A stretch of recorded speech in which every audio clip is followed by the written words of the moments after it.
다 함께 사도신경을 고백함으로 10월 21일 화요일 기도회를 시작하겠습니다.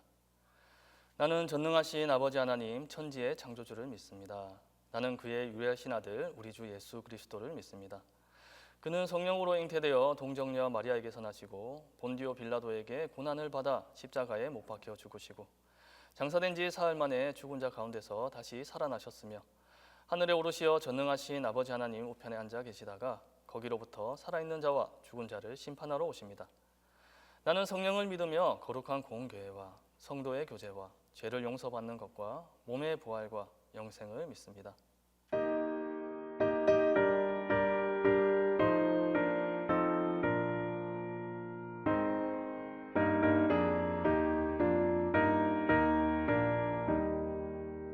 내 맘과 정성을 다하여서 주 너의 하나님을 사랑하라.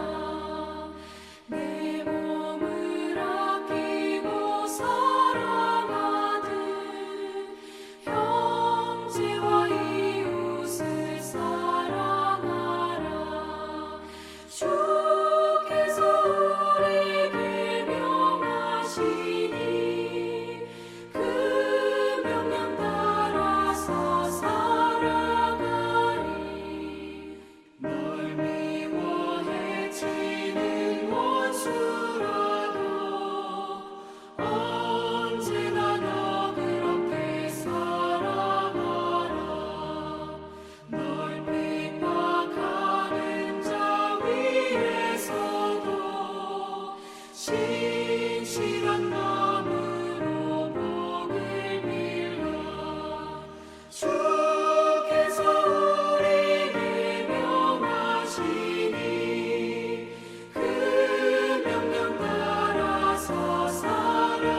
오늘 우리에게 주신 하나님의 말씀은 누가복음 10장 25절에서 29절입니다.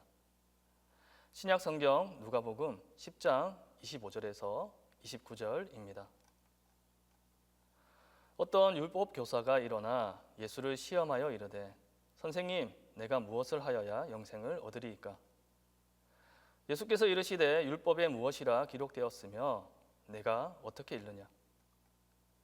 대답하여 이르되 내 마음을 다하며 목숨을 다하며 힘을 다하며 뜻을 다하여 주 너의 하나님을 사랑하고 또한 내 이웃을 내 자신같이 사랑하라 하였나이다. 예수께서 이르시되 내 대답이 옳도다. 이를 행하라. 그러면 살리라 하시니 그 사람이 자기를 옳게 보이려고 예수께 여짜오되 그러면 내 이웃이 누구니이까? 사랑하는 성도 여러분, 삶을 살다 보면 우리는 자주 이런 질문을 스스로에게 던지게 됩니다. 나는 지금 잘 살고 있는 걸까? 내가 사랑받을 만한 사람일까? 그런 질문들이 우리 마음속에 남아있을 때 하나님을 향한 믿음조차 흐릿해질 때가 있습니다. 왜냐하면 내가 나 자신을 사랑하지 못할 때 하나님이 나를 사랑하신다는 사실을 진심으로 믿기 어려워지기 때문입니다. 오늘 본문은 우리가 너무나 잘 알고 있는 계명에 대한 이야기입니다. 내 마음을 다하고 목숨을 다하고 힘을 다하고 뜻을 다하여 주 너의 하나님을 사랑하고 또 내 이웃을 내 자신같이 사랑하라. 우리는 이 말씀을 들을 때마다 그래, 하나님을 사랑해야지. 그리고 이웃을 사랑해야지 라고 다짐합니다. 하지만 가만히 들여다보면 그 사이에 자리 잡은 짧은 한 구절, 바로 내 자신같이 라는 말은 자주 잊게 됩니다. 이 말씀은 단순한 부가 설명이 아닙니다. 하나님 사랑과 이웃 사랑 사이에 놓인 다리와 같습니다. 즉, 나 자신을 사랑하지 않으면 하나님 사랑도 이웃 사랑도 그 위에 설 수 없다는 것입니다. 그래서 오늘 이 시간 우리는 그 짧은 말씀 속에서 나 자신을 사랑하는 것이 얼마나 중요한지, 그리고 그것이 어떻게 하나님과 이웃을 사랑하는 마음으로 이어지는지를 함께 알아보고자 합니다. 오늘 본문 말씀에서 어떤 율법 교사가 예수님께 나와 묻습니다. 선생님, 내가 무엇을 하여야 영생을 얻으리이까? 예수님께서는 곧바로 반문하십니다. 율법에 무엇이라 기록되었으며 내가 어떻게 읽느냐? 그러자 율법 교사는 이렇게 대답합니다. 내 마음을 다하며 목숨을 다하며 힘을 다하며 뜻을 다하여 주 너의 하나님을 사랑하고 또 내 이웃을 내 자신같이 사랑하라. 이 말이 무엇을 의미할까요? 이 말씀이 어떤 의미를 가지고 있을까요? 예수님은 하나님을 사랑하고 이웃을 사랑하라고 말씀하시지만 그 사랑의 기준을 내 자신으로 정하셨습니다. 즉, 내가 너의 모든 것을 다해서 하나님을 사랑하고 너 자신을 사랑하듯이 이웃을 사랑하라는 뜻입니다. 그렇다면 이렇게 물을 수 있습니다.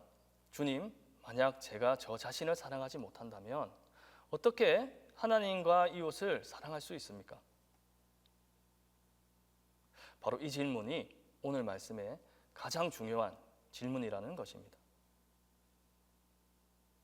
우리가 나 자신을 사랑하지 못하는 이유는 다양합니다. 어린 시절의 상처, 비교와 경쟁 속에서 쌓인 열등감, 실패와 실망 속에서 굳어진 마음의 벽.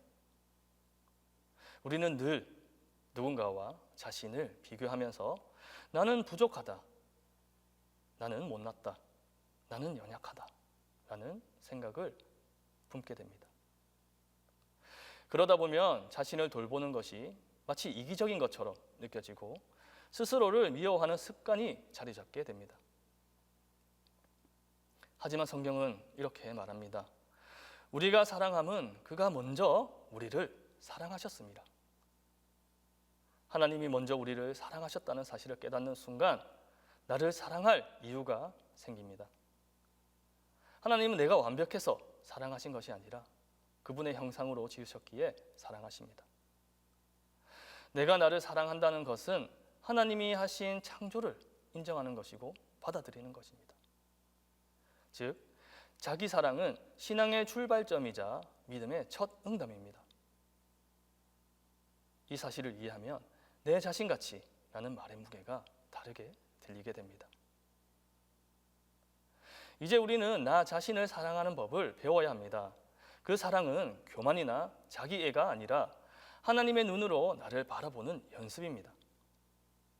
나는 부족하지만 하나님 안에서 존귀한 존재임을 믿는 것입니다. 이 믿음이 회복되어야 진정한 이웃 사랑이 시작됩니다. 그런데 자기 자신을 사랑한다는 말은 막연하게 들립니다. 도대체 어떻게 하는 것이 자기 자신을 사랑하는 것이고 도대체 어떻게 사랑하는 걸까요? 그 과정을 조금 더 구체적으로 이해하기 위해 심리학자 캐롤 길리건이 말한 돌봄의 3단계를 예를 들어 알아보도록 하겠습니다. 길리건은 인간의 도덕적 성장을 3단계로 설명합니다. 첫째는 자기 중심적 돌봄, 둘째는 관계 중심적 돌봄, 셋째는 통합적 돌봄입니다. 이 3단계는 사랑이 자라나는 여정이자 우리가 신앙 안에서 하나님과 이웃을 사랑하는 방식이 성숙해지는 과정과 닮아 있습니다. 첫 번째 단계는 자기 중심적 돌봄입니다. 이 단계의 특징은 나만 중요하다는 생각입니다. 세상에서는 이런 마음이 당연한 것처럼 보입니다. 나부터 챙겨야지. 내가 손해보면 안 돼. 이런 마음입니다. 하지만 하나님 보시기에는 아직 사랑이 자라지 않는 단계입니다. 이 단계에 있는 사람은 상처받기 싫어서 다른 사람과 거리를 두고 자기 이익을 먼저 생각합니다. 겉으로는 자신을 잘 지키는 사람처럼 보이지만 사실은 마음속 깊은 곳에 두려움이 있습니다. 혹시 손해보면 어쩌나, 혹시 상처받으면 어쩌나 하는 불안이 그 마음을 잡고 있습니다. 그런데 하나님은 그런 우리를 버리지 않으십니다. 아기가 배가 고프면 자기 욕심만 알고 울게 됩니다. 그건 나쁜 게 아니라 아직 어리기 때문입니다. 우리 신앙도 처음엔 그렇습니다. 나만 생각하고 내 문제만 바라보지만 하나님은 그 자리에서 우리를 천천히 자라나게 하십니다. 그리고 말씀하십니다. 이제 너만 보지 말고 위와 옆을 보아라. 나와 다른 사람도 보아야 한단다. 사랑은 자기만을 위한 울타리 안에서 자라지 않기 때문입니다. 그래서 하나님은 우리를 2번째 단계로 이끄십니다. 2번째 단계는 관계 중심적 돌봄입니다. 이 단계에 들어서면 사람은 이제는 나 혼자만 잘 살면 안 되지, 다른 사람도 도와야지 라는 생각을 하게 됩니다. 그래서 타인을 위해 애쓰고 도와주고 희생하려고 합니다. 겉으로 보면 훨씬 성숙해 보입니다. 하지만 이 단계에는 또 다른 위험이 있습니다. 바로 자기 자신을 잃어버리는 위험입니다. 다른 사람을 도와주느라 자기 마음을 돌보지 못하고 결국 지쳐버리는 겁니다. 겉으로는 웃고 있지만 속으로는 힘들고 외롭고 피곤합니다. 사람들의 기대에 맞춰야 한다는 부담이 너무 커서 착한 사람이 되지 않으면 불안해합니다. 그래서 사랑이 기쁨이 아니라 의무처럼 느껴지고 억지로 해야 하는 일이 되어버립니다. 이 단계의 문제는 사랑이 틀린 게 아니라 사랑의 중심이 비어 있다는 것입니다. 하나님보다 사람의 눈을 의식하게 되고 사람의 칭찬이 자신의 가치가 되어버립니다. 그래서 이 단계에서는 종종 이런 마음이 듭니다. 나는 대체 누구지? 나는 이렇게 착하게 살려고 노력하는데 왜 이렇게 힘들까? 하나님께서는 그런 우리에게 이렇게 말씀하십니다. 이제 내게 돌아오렴. 다른 사람만 돌보지 말고 너 자신을 사랑해야 한단다. 하나님께서는 우리가 자신을 잃지 않기를 바라십니다. 이 부르심이 우리를 3번째 단계로 이끌어 줍니다. 3번째 단계는 통합적 돌봄입니다. 이 단계는 자기 사랑과 이웃 사랑이 하나로 연결되는 자리입니다. 이제 사랑은 더 이상 힘든 일이 아니라 기쁨이 됩니다. 나 자신을 돌보는 것이 이웃을 위한 준비가 되고 이웃을 사랑하는 것이 나를 더 깊이 회복시킵니다. 하나님 안에 중심을 두고 있기 때문에 이 사랑은 쉽게 지치지 않습니다. 하나님께 받은 사랑이 내 안에 머물고 그 사랑이 자연스럽게 세상으로 흘러갑니다. 이 단계에 이르면 자기만 생각하는 마음도 사라지고 자신을 버리는 마음도 사라지게 됩니다. 사랑이 자유로워진다는 것입니다. 내 이웃을 내 자신같이 사랑하라는 말씀은 바로 이런 균형 잡힌 사랑을 말합니다. 이렇듯 길리건의 돌봄의 세 단계를 돌아보면 우리의 신앙 여정이 보이게 됩니다. 처음에는 이기적인 마음으로 시작하지만 하나님은 거기서 멈추지 않게 하십니다. 다른 사람을 돕는 마음을 배우게 하시고 결국 하나님 중심의 사랑으로 이끌어 가신다는 것입니다. 이것이 우리가 자라가는 길입니다. 그러니 지금 여러분이 어느 단계에 있든 낙심하지 마십시오. 하나님은 그 자리에서 여러분을 자라나게 하십니다. 그리고 이렇게 말씀하십니다. 얘야, 내가 너를 사랑하듯 너도 너 자신을 사랑하고 그 사랑으로 다른 사람을 사랑하렴. 내가 나를 미워하면 사랑이 흘러가지 못합니다. 내가 나를 버리면 하나님의 사랑도 내 안에서 막힙니다. 그러니 이제 이렇게 기도해야 합니다. 주님, 제가 저 자신을 사랑할 수 있게 해주세요. 하나님이 나를 사랑하시듯이 나 자신을 품게 해주세요. 그 사랑 안에서 다시 한 걸음 나아가야 합니다.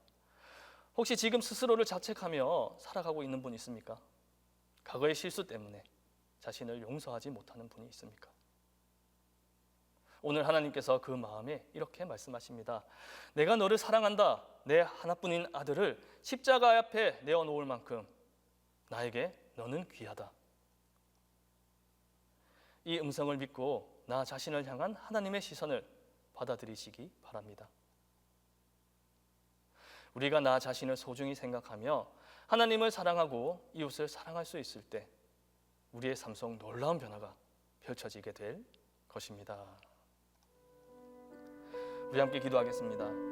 첫 번째로는 나 자신을 하나님의 시선으로 바라보게 해달라고 기도하고, 두 번째로는 자기 사랑이 이웃 사랑으로 흘러가게 해달라고 기도하면서, 마지막으로 나라와 민족을 위하여 기도하고 동신교회와 담임 목사님을 위해 기도하겠습니다. 이 세 가지 기도 제목을 가지고 우리 다 함께 기도하겠습니다. 사랑이 많으신 하나님, 저희가 살아가며 스스로를 자주 부족하다 여기고 누군가와 비교하며 마음속 깊이 작아질 때가 있습니다. 때로는 자신을 미워할 때도 있지만 오늘 우리에게 주신 말씀과 하나님의 사랑을 기억하게 하셔서 주님이 나를 사랑하시기에 나도 나 자신을 사랑할 수 있음을 깨닫게 하시고 나를 향한 주님의 시선으로 나를 바라보게 하소서. 또한 내 안에 있는 상처와 두려움, 열등감이 주님의 사랑으로 녹아지게 하시고 나 자신을 있는 그대로 품을 수 있는 용기를 허락해 주시옵소서. 완벽하지 않아도 괜찮다는 주님의 음성을 듣게 하시고 나를 사랑하신 주님처럼 나 자신에게도 따뜻한 마음을 품게 하소서. 바라옵건대 그 사랑이 내 안에 머물지 않고 이제는 이웃에 흘러가게 하소서. 나를 사랑하는 마음이 이기심이 되지 않게 하시고 이웃을 사랑하는 마음이 억지나 부담이 되지 않게 하소서. 사랑이 의무가 아니라 기쁨이 되게 하시고 나를 돌보는 일이 곧 다른 사람을 돌보는 준비가 되게 하소서. 주님의 사랑 안에서 균형 잡힌 마음을 배우게 하시며 그 사랑으로 가정과 교회 그리고 세상 속에 따뜻한 위로와 희망을 전하게 하소서. 하나님, 이 나라와 민족을 주님의 손에 올려드립니다. 혼란과 어려움 속에서도 주님의 평화가 이 땅을 덮게 하시고 서로 미워하는 마음 대신 이해와 용서의 마음을 심어 주시옵소서. 또한 동신교회를 주님의 은혜로 지켜주시고 믿음의 공동체로 굳건히 세워주소서. 무엇보다 담임 목사님께 건강의 은혜를 더하시어 피곤치 않게 하시고 맡겨주신 사역에 기쁨과 힘이 넘쳐날 수 있게 하여 주시옵소서. 내 자신같이 사랑하신 예수 그리스도의 이름으로 기도드립니다. 이제는 주님이 가르쳐주신 기도를 다 함께 하오니 하늘에 계신 우리 아버지, 아버지의 이름을 거룩하게 하시며 아버지의 나라가 오게 하시며 아버지의 뜻이 하늘에서와 같이 땅에서도 이루어지게 하소서. 오늘 우리에게 일용할 양식을 주시고 우리가 우리에게 잘못한 사람을 용서하여 준 것 같이 우리 죄를 용서하여 주시고 우리를 시험에 빠지지 않게 하시고 악에서 구하소서. 나라와 권능과 영광이 영원히 아버지의 것입니다.